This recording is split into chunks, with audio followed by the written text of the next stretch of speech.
Welcome back to Plague Scythe Studios, everyone. Ryan here. Today we are dooming and glooming.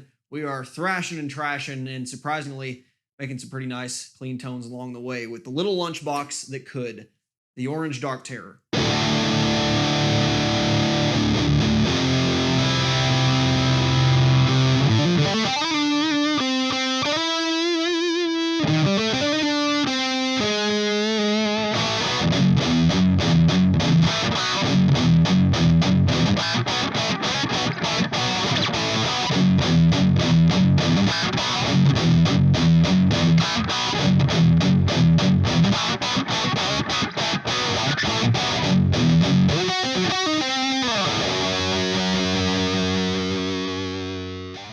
Rarely do I have to begin a video clarifying what it is I'm talking about in that video, but as it is, Orange has a ton of products with either dark and or terror in the title, now that I think about it.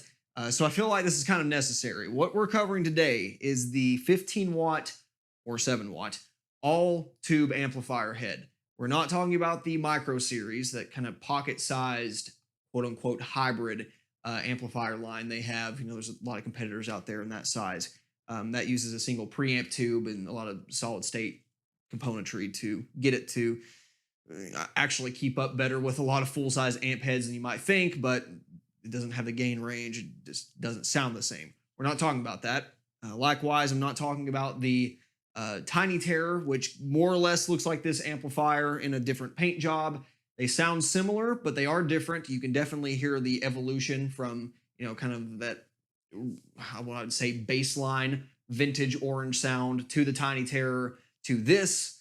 And we're also not talking about the dual darks or the dual terrors that, you know, go up to like 30 watts. I think maybe the dual dark does 50 watts.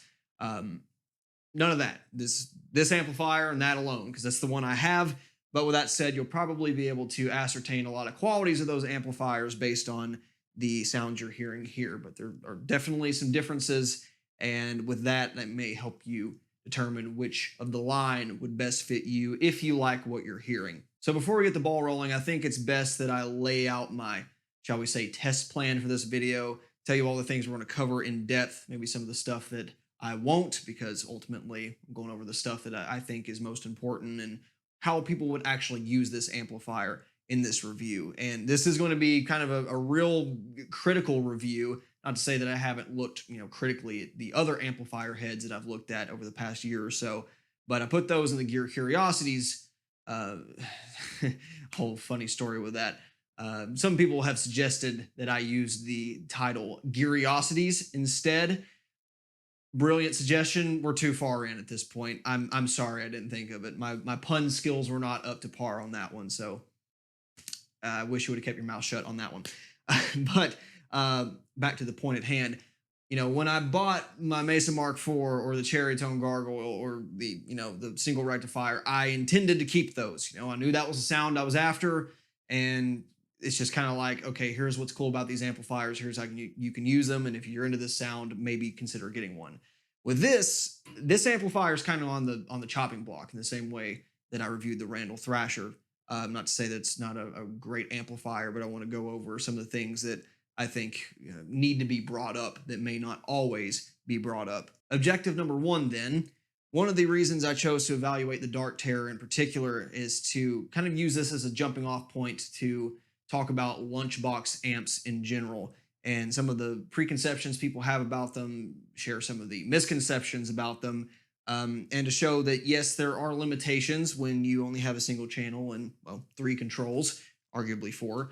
But even in this kind of gimped configuration, it still keeps up with larger amplifiers and way more, you know, expensive amplifiers, better than a lot of people may give them credit for. As such, I'll kind of be deep diving into each of the 3 main controls individually, since I can spend more time on them, show how they interact, and how you can dial in wildly different sounds depending on how they are set compared to one another. And finally, I'll show you a couple quick case studies of how I would set this amplifier up to use as a live rig or rehearsal rig and make the single channel one-trick pony nature of this amplifier be less of a detriment and more of an advantage.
And I suppose that brings me to one of the most interesting things about this amplifier and many like it is that a lot of people accuse the Dark Terror of being like a one trick pony. And I don't think that's entirely fair. Just looking at the gain potentiometer alone, you can dial in anything from nearly crystal clean to comically high gain, but it's all kind of usable.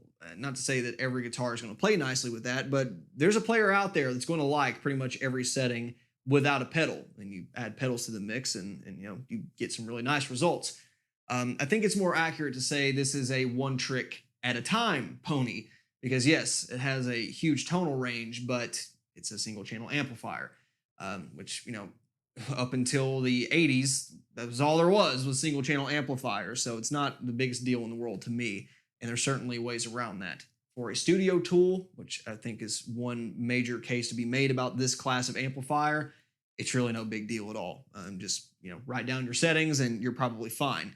As a live instrument extension, then yeah, you're going to have to throw some more stuff at it to make it work for you. I personally believe the more egregious aspect of these fun-sized amplifiers that gets misjudged a lot of the times, though, has more to do with the gear it's connected to than about the amps themselves. And I'm, of course, talking about speaker cabinets. I've shown time and time again on this channel, and there's actually been a lot of nice, even recent shootouts over the past few months that show amplifier choice isn't nearly as important as some of us think it is. And I say it's not important, and it's not to say that you can't hear the differences between them, but in a mix, even when playing through them, some of the differences we think are important kind of get lost. And what it really boils down to for that rock and metal guitar sound is the 4x12 cabinet. Not to say that you can't get a good sound of a 2x12, a lot of great sounds there, but when a lot of people try out these Lunchbox amps, they're not plugged into, a Marshall or a Mesa 4x12. They're plugged into the accompanying, 1x12 at best cabinet that it comes with. Maybe they'll have a stack of 1x12s, and they plug into it and think, oh, this sounds nasally and honky and like crap. This doesn't sound nearly as good as, that dual rectifier over there, whatever they're comparing it to. No kidding. If you plug that dual rec into the same cabinet, though, you'd probably think the same thing. And that's not to say the accompanying cabinet's bad or anything with this amplifier in particular, but you've got to compare apples to apples if we're going to talk about this particular amp head. So for pretty much this entire video, you're going to hear impulse responses or a real mic'd up cabinet that is of the 4x12 variety. I'll throw in some orange IRs from Fractal Audio just to kind of give you a sense of what that would sound like with the orange brand. I'm personally not the biggest fan of those cabinets, but that's probably what a lot of you would want to play through. And there's some of you that might be thinking like, that's kind of counterintuitive, right? Why would I buy something this small and use a full-fledged 4x12? I'm not packing that shit to a gig, and I don't blame you.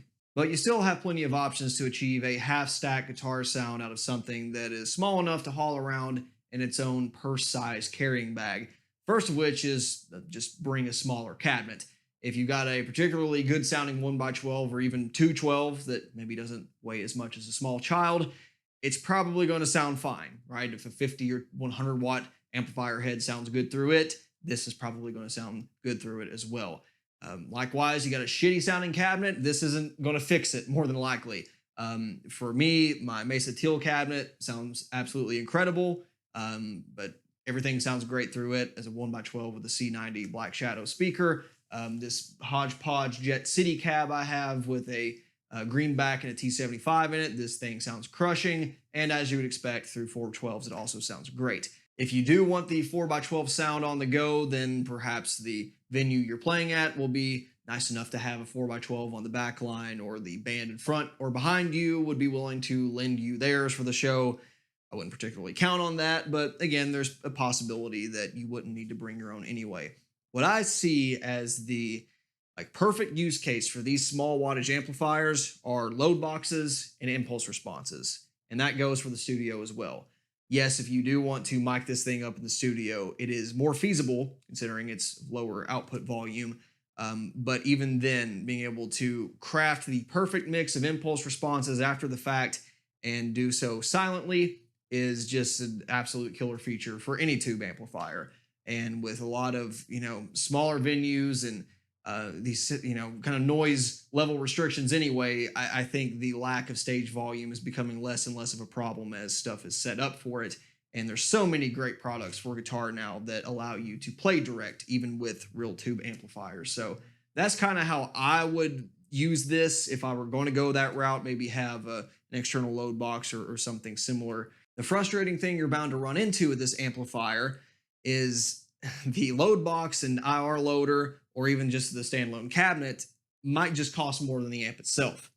At $650 new and roughly $400 to $450 used by the time you add in taxes and shipping in the US, you're hard pressed to find a 212 for that, or especially an IR reactive load integrated package. And again, it's going to be bulky and add weight to your little lovely system here. So those are all things you got to keep in mind. It's not just as simple as buying the tube amplifier ever, which is why more and more I keep suggesting digital replacements for that. But there are still people that want to use real tubes and have, something that is portable and on the go. That's probably more than enough theorizing for now. So let's jump into some pure tones for a moment. For this section, I'm going to reamp the same DI signal through both this amplifier and 3 of my other amplifier heads with the same signal chain otherwise, so same cabinet or load or impulse response or even pedal if I do use one. It'll be rare. This is mainly going to focus on the amplifiers here, but you'll see it if I do. And this is going to kind of demonstrate, A, the differences you'll hear between this amp and some of the core guitar tones I chase after on the larger wattage amps, but also B, to show how well this keeps up when all other variables are equalized, which I think is what a lot of people fail to do on a lot of demonstrations when it comes to these amplifiers, especially small form factor ones, is that you got to compare them in the same manner. And when you do that, this thing still sounds pretty damn impressive.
like I said earlier, the tonal capabilities of this amplifier are nothing to sneeze at, especially considering some of the component choices and the streamlined control scheme. But listening to those comparisons, you can definitely hear some things that not only, point towards this being an orange amp, but also point towards some things that are definitely at least different, if not drawbacks, compared to some of its 50 watt or 100 watt cousins. The first things first, the gain structure of this amp, it definitely gets fizzy, and fizzy in a way that I like. It stands out. And it's not fizzy in the way that like a rectifier gets fizzy when you crank the gain too high and don't boost it with the pedal. This is kind of almost distortion pedal fizz, which sounds like I'm ragging on it, but I'm not. I quite like that sound, and it works for doom and sludge and so many of those saturated tones that people dig. And even without a pedal, even if it's not super tight, it's still fairly articulate, and it definitely sticks out. Especially with some of the high gain comparisons. I kind of preferred that sound here. However, there are several other reasons, we'll go into more detail in a moment, that this amp sits in the mix far differently than any of the amplifiers behind me. Even though all of these are fairly different in their own right, they're all Class A, B, big tube power amps, EL34, 6L6s, that sort of thing. And they all have at least a 3-band EQ, if not more, in the case of the Mesa Mark IV. This thing with a single tone control and no negative feedback controls, no depth presence, and the smaller EL84 tubes, all those things kind of combine to it sounding, I wouldn't say thinner, but definitely smaller in the low end. It's more forward, it's more pushed, and I would say for a lot of hard rock and metal mixes, it's actually more mix ready. There's not as much sub content or even garbage, I would say, in that low end that you have to get rid of. But at the same time, it's missing some of that oomph in the 200-ish hertz region that I miss. And likewise, it does make some of the high-end sound, again, fizzy by comparison. So with that, let's go over each control in a little more detail and how they contribute to the sound of the Dark Terror, starting with the simplest one, the standby switch. Most amplifiers, you got a bi-directional switch that's either, on or off. In this case, you can activate either the full 15 watts of output power or down to 7 watts. I assume they're doing some sort of secondary transformer tap variac thing like you'd see on Mesa Boogie amps with like Tweed Power or Spongy and Bold on the Rectifier series. There's other ways to do it, and they might be doing that. But either way, it cuts your output volume by about 4.5 decibels. And that's about what you would expect, right? You have power, that's minus 3 dB, so you get a little bit more there. In this day and age, this is cool, but it's not enough, I think, for a lot of players. There's a lot of miniature heads now, in that 15 to 25 watt region that have like 1 watt or half watt modes. And I think those are really cool because this is not the difference between like, rocking hard alone and then, wife gets home and you got to turn it down to bedroom volumes. That's not going to do it. What this is the difference between like running the power amp at max volume for an edge of breakup tone and it being like, oh, it's just uncomfortable, to, oh, okay, it's loud as shit, but it's still like, it's bearable. And that's kind of the difference there. 15 watts, you got it dialed in to keep up with a drummer, and make no mistake, this thing through a 412, it will keep up with a drummer. And then, you cut it down to 7, you're probably going to be buried a little bit. But that's the extent we're talking about, 4 dB. It's a lot, but it's not life-changing. My attenuator, I've got it dialed in for 20, dB, minus 20 dB. So that's kind of what you should expect. It's not going to change, at least fundamentally change, the feel of the amplifier, and especially it's not going to change this from being, getting the cops called on you to bedroom friendly with that one switch.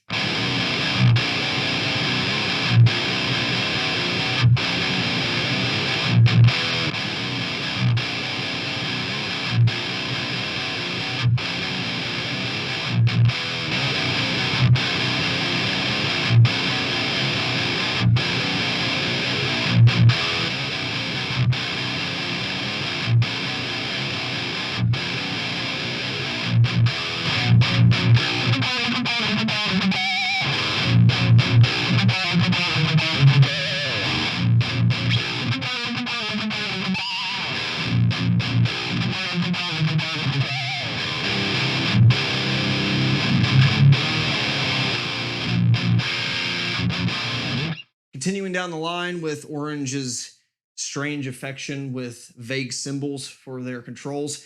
At least they do label them here. They don't even do that on some amplifiers. We have the gain control, which for a lot of metal players is going to be the control that matters to them. And this one is quite impressive for a single channel amplifier. This is one of those amps that I honestly think you can just set at noon and walk away for a lot of people on anything, but especially with the gain control. Because I find basically here to here, in that 10:30 to 1:30, 2 o'clock region is probably going to be where most people live, depending on if they're going for, kind of a classic rock thing to more of a saturated contemporary metal sound. You can definitely get something approaching crystal clean, but it's going to be so quiet at that point that it's almost unusable. Edge of breakup starts to happen here, and when you combine that with the power amp distortion, it can sound really nice.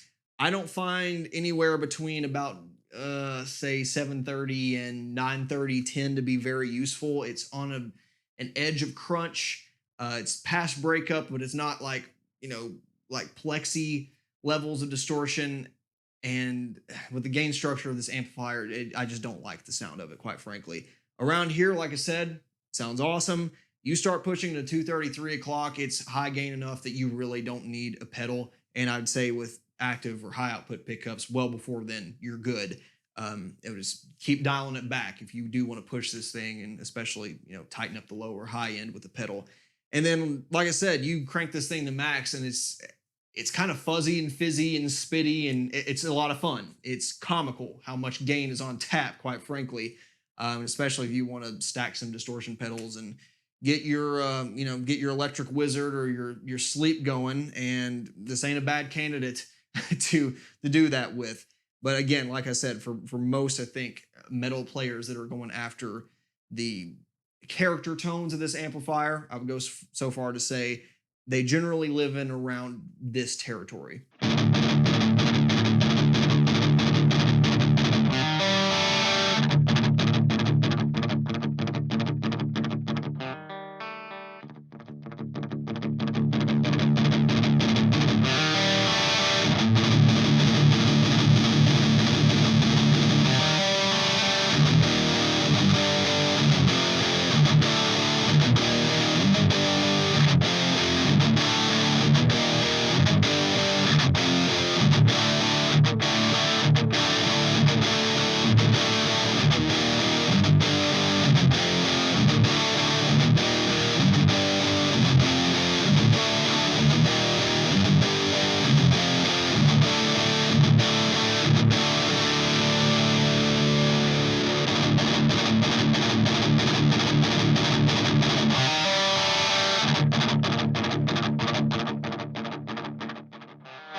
The Dark Terror singular tone control has to be one of the most controversial elements of this amplifier, and it definitely would have benefited from a full 3-band EQ. There are so many settings on this singular tone control where I think, it's so close, but if I go this way, it adds too much frequency content here or subtracts too much in a region that I don't want. And just to be able to pick that mid control and do exactly what I want with it would be great.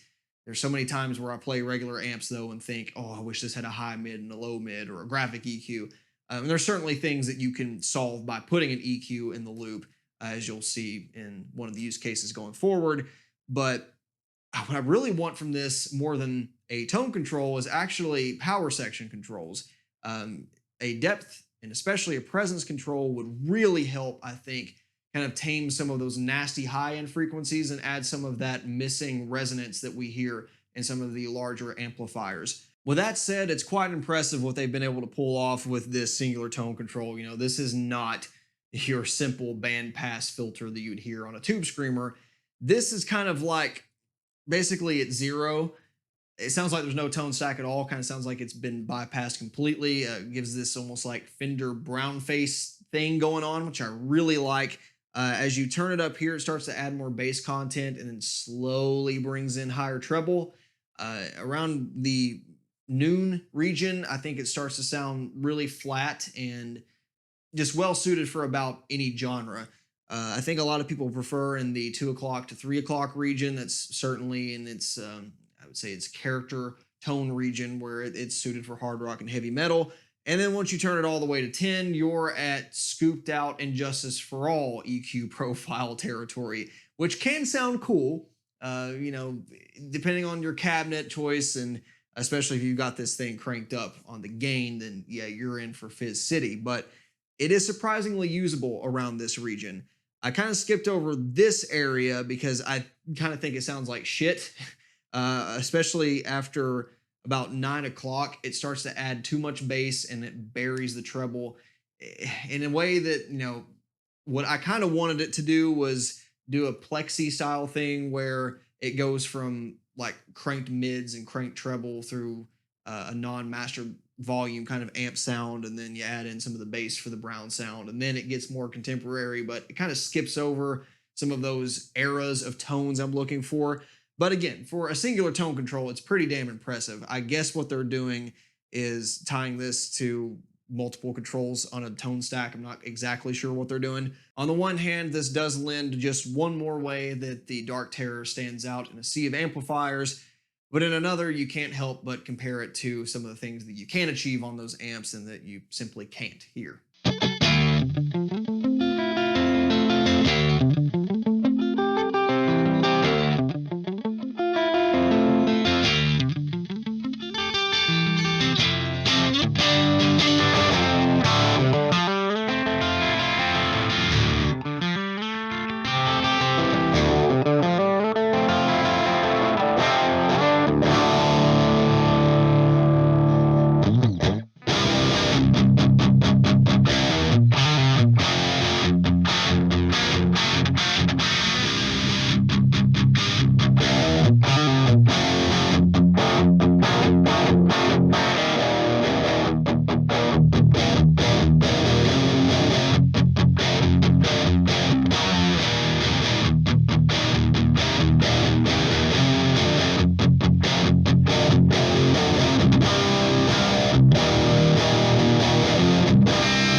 Finally, that brings us to the master volume control, which some people might wonder why I would even dedicate a section of the video to go over it on. But in reality, this is somewhere between tone and gain levels of power when it comes to shaping the overall character of this amplifier. Yes, there are some things that are obvious about the master volume. You turn it up to make it louder, duh. Given that this is a 15-watt amplifier, yes, you're going to have to push the master volume a little bit higher, maybe not as high as you would expect, just depending on how this pot is tapered, compared to a 50-watt or especially 100-watt amplifier to match its level. The more important aspect of master volume to me, especially through a load box or through applications that the cabinet level isn't going to make your ears bleed, is that the further you turn up the master volume, the more you introduce power amp distortion and the more the little EL84 tubes start to shine through. And I've kind of put off talking about them till now, but the truth of the matter is EL84s are probably my least favorite power tube type. And it's not to say I don't care for them all the time, but there's certainly amps that I prefer them in, and they can live there and don't touch anything else. When it comes to these 15 watt, 25 watt Lunchbox heads, I really like the trend of these amplifier manufacturers using EL34s or 6L6s and just using smaller output transformers, because that really does sound more like a full-fledged amplifier than swapping them out for these smaller EL84s. I prefer 6V6s as well, especially on, like distorted applications. If I'm pushing a power amp, I love the sound of like a small watt Fender when it's about to break down. And I've never been huge on the EL84 sound, and especially when you combine the high gain nature, the fizziness of this amplifier, I don't find it to play very well. There is a sweet spot in a couple different areas though. For high gain stuff, this amp definitely opens up and sounds fuller in a good way around noon. You can even take it up to around the 130 region. After that, things starts to sound a little questionable. Likewise, as you dial the preamp gain back below 9 o'clock, we're probably talking in the 1 to 2 region where you got just a little bit of dirt in the preamp, but not a lot. You can really crank the master volume well past 3 o'clock and up to max if you can stand it on, say, the 7 watt mode, and you get some beautiful interaction that way, something that sounds, boutique, or something that simply doesn't sound like it's coming out of an orange amplifier at that point. Very glassy, very, touch responsive, and it sounds like, one of those vintage amplifiers that is just cranked up, and it's got that sag and give that you wouldn't expect out of something in this package. And that's probably my favorite aspect of the master volume control. Otherwise, it does kind of feel like a fight to get it to the level you want versus how much interaction it has with the preamplifier distortion. So if I were to spec out a Dark Terror 2.0 above the extended tone controls, above, depth and presence and some of the things I'd like to see on here, I would definitely put full-blown EL34 tubes at the top of my list. Keep the 15 watt output, but I think that would really help, especially once you start cranking the master volume, or even when you don't and you just want a more even tempered power section. And I think it would help keep up, or at the very least match our expectations for what an amplifier should sound like compared to, its other 50, 100 watt orange cousins and even other British varieties of amplifiers.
far, if you're a bedroom studio dweller nerd like myself, then all this has probably been fine and dandy. You know, you need an edge of breakup sound, dial it in as such. If you need to track high gain, you know, change your settings and go for it. Not a big deal.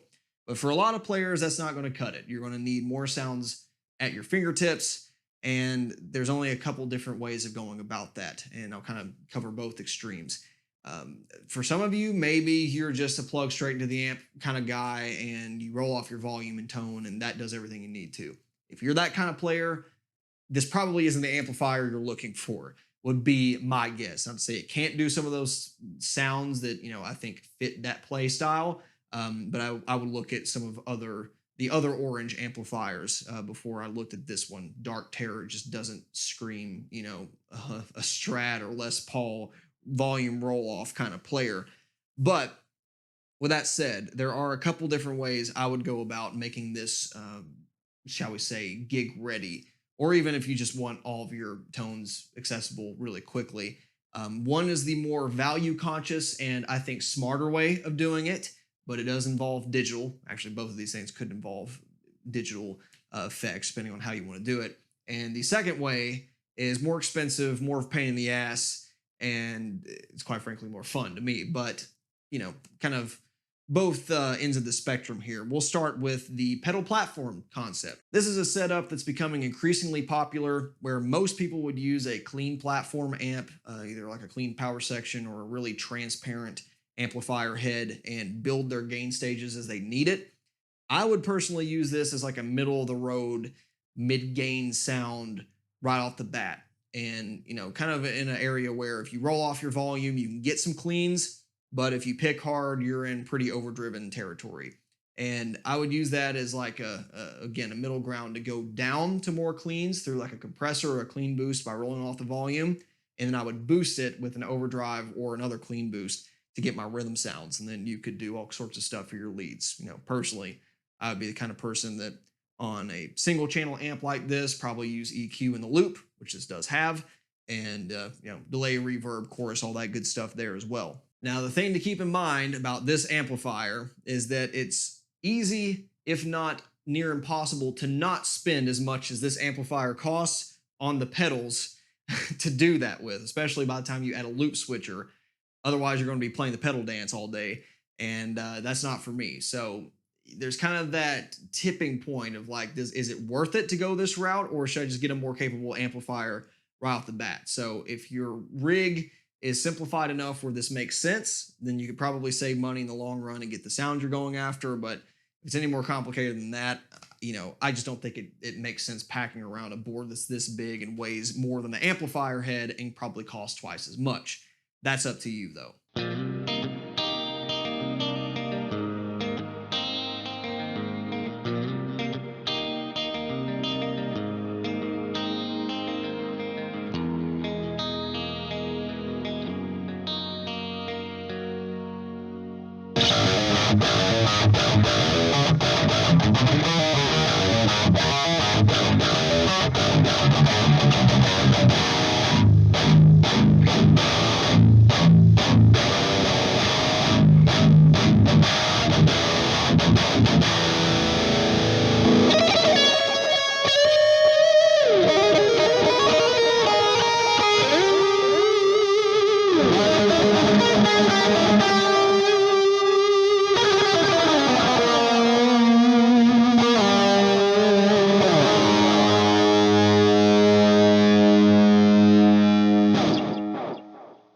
The configuration I'd throw my hat in the ring for would be 4-cable method with the multi-effects unit of your choice, which would basically be doing the same thing a pedal board would be doing, you know, adding some effects in the effects loop, driving the front end with either overdrives or even compressors, and level boosts or non-boosts to bring it down to cleaner levels. But you'd also be able to add amp models in the effects return by bypassing the onboard effects loop of the amp modeler or multi-effects in question. It sounds more complicated than it actually is, but in essence, you'd be able to add basically whatever preamp sound you wanted to. So say on a Fractal Audio unit or Line 6 Helix product, what have you, you could turn off power amp simulation and feed in a rectifier preamp, or a Marshall preamp, or in my case, if you want to just add another clean orange preamp sound, you can do that as well. And this gives you basically any rig at your fingertips, or I guess at your feet, basically in any way you want it, any configuration. The only catch is you're always going to be using the power section of this amp. You always have the same cabinet sound, and whenever you want it as well, you can use the tube preamp. Which to me, I think kind of marries the best of both worlds. Yes, you have a shiny new tube amplifier to play with, but you don't have to let its single channel nature, weigh you down. You can make it sound pretty much any way you want to with that whole EL84 flavor tacked on at the end.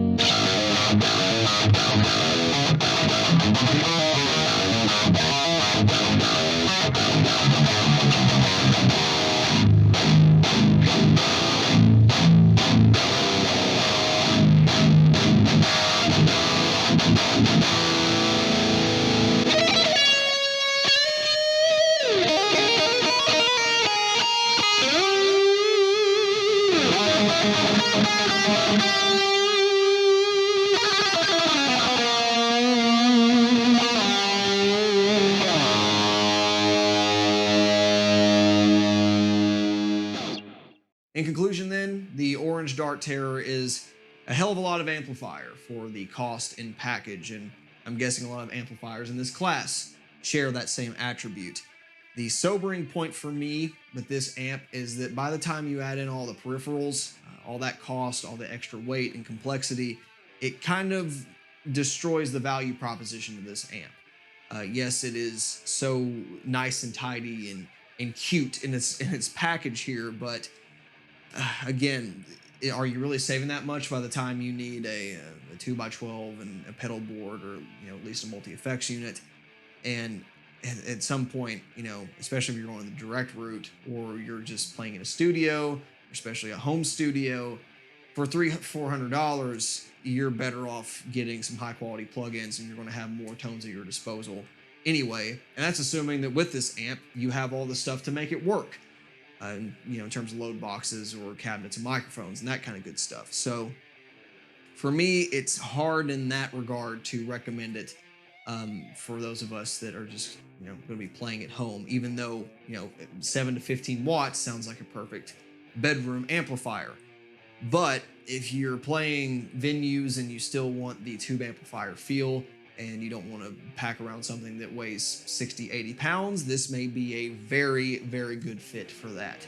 And ultimately, it's going to depend on what kind of tones you're going after, because as you heard, this does sound different than the other amplifiers I have. Naturally, it's an orange. I don't own any other orange amplifiers, but it isn't a traditional orange either. It definitely has its own thing going on, which is good. So I like it a lot. I simply think with the sounds that I'm going for high gain stuff, I want less power amp interaction and larger tubes, more output volume.